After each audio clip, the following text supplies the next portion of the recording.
नमस्कार मित्रांनो. तर हे आपले मुस्कद मकसूद गिरासे म्हणून आपल्या कंपनीत डिझाईनला आहेत कामाला, गिअर डिझाईनला.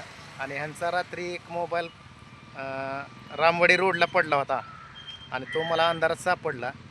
तर नजर अंदाजाने घरच्यांकडे होता तो मोबाईल, पण गाडीवर असताना रस्ता खराब असल्यामुळं, म्हणजे बघा रस्त्याचे शिक्षण खराब असल्यामुळं आपली वस्तू कुठेही काही पडू शकते. तरी कृपया रस्ता खराब असताना आपण सावध राहा आणि मोबाईल व्यवस्थित सांभाळा. आणि आत्ता त्यांना सकाळी मी फोन केला, रात्री पण केला, तुमचा मोबाईल मला सापडला आहे आणि तुमचा मोबाईल मी सकाळी तुम्हाला देतो.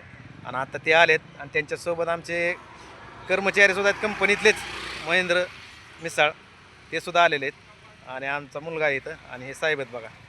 तर बोला साहेब. साहेबांनी इमानदारीमध्ये मोबाईल घेतला, जपून रात्री जपून ठेवला आणि मला आश्वस्त केलं की काळजी करू नका, तुम्हाला मोबाईल माझ्याकडे आहे, तुम्हाला सकाळी मी देतो.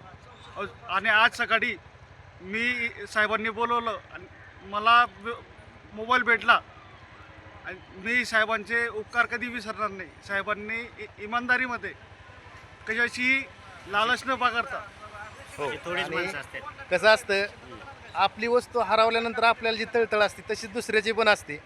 आणि असंच कुणीतरी कुणाची वस्तू सरीच हरवली तरी 1 दिवसाने असो 2 दिवसाने असो त्याचा तपास करा, किंवा कुणाशी कॉन्टॅक्ट झाला असेल तर ती देऊन टाका, अशी मदत करा, म्हणजे जेणेकरून पुढच्याला कुठली अडचण येणार नाही. आज त्याच्या मोबाईलमध्ये त्यांच्या काही गोष्टी असतील नसतील, परत त्यांना ते घेण्यासाठी करण्यासाठी खूप मेहनत घ्यावी लागेल.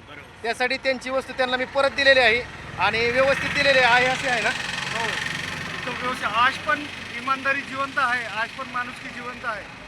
दिसून आले, हे नानांमुळे दिसून आले. ठीक आहे, ओके, धन्यवाद.